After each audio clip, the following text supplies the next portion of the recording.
Welcome to my little flat, and thank you from the bottom of my heart for your lovely encouraging compliments and for your thumbs up. I was wondering what to do for today, and to be honest, I didn't know what was going to happen today because I've been looking for a score by Glinka now for a long while and I just couldn't find it. I had the wrong title. Well, today I had the very good fortune to find it. So you've got another musical treat coming up in a minute.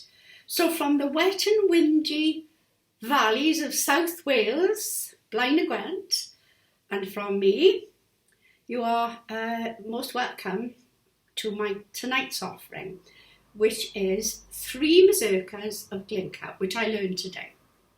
Now, the first piece is very interesting. It's actually from a set of 4 pieces called A Greeting from My Homeland. And I have recorded for you the first piece, which is a Mazurka, a Souvenir actually. And it's a lovely little Mazurka, charming, beautiful piece. That will be followed by the Mazurkas in C minor and C major. Now, I am not an academic, but I would like to fill you in a little bit on the life of Glinka. And some very interesting things came to my attention. Firstly, he was also a pupil of John Field. Amazing, yes? John Field travelled and John Field influenced a lot of very influential composers. Glinka was born to a wealthy family. His father was an army captain, and as a child he was rather pampered by his paternal grandmother, who fed him sweets, kept him in her room at 77 degrees, 27 Celsius, not to get cold, with the result that in later life he became very sickly and prone to the influence of quacks. Right.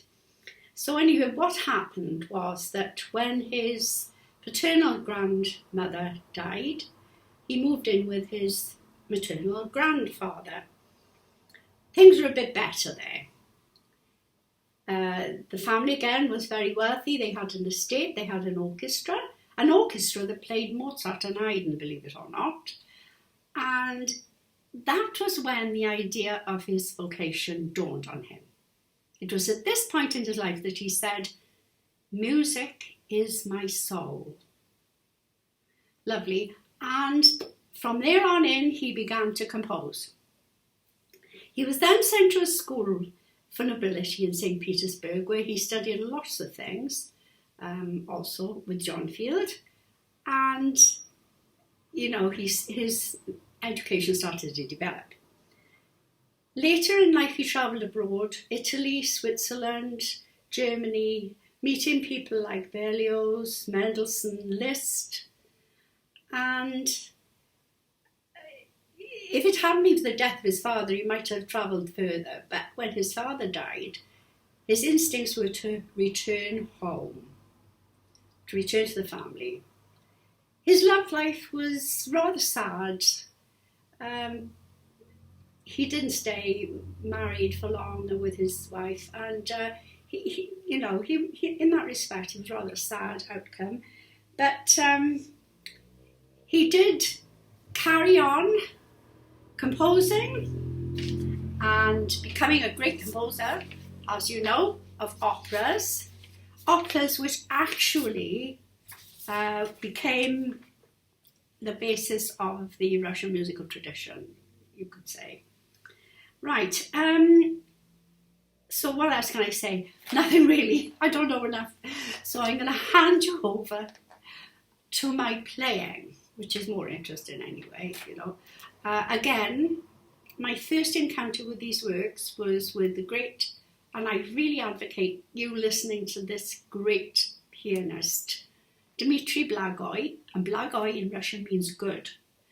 If you listen to him, you'll understand a lot about the Russian school of piano playing because he's got it. I love it.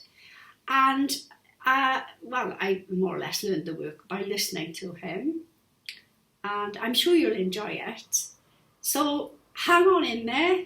I'll be coming back probably daily, maybe just weekly, we'll see. Thank you for your very kind comments.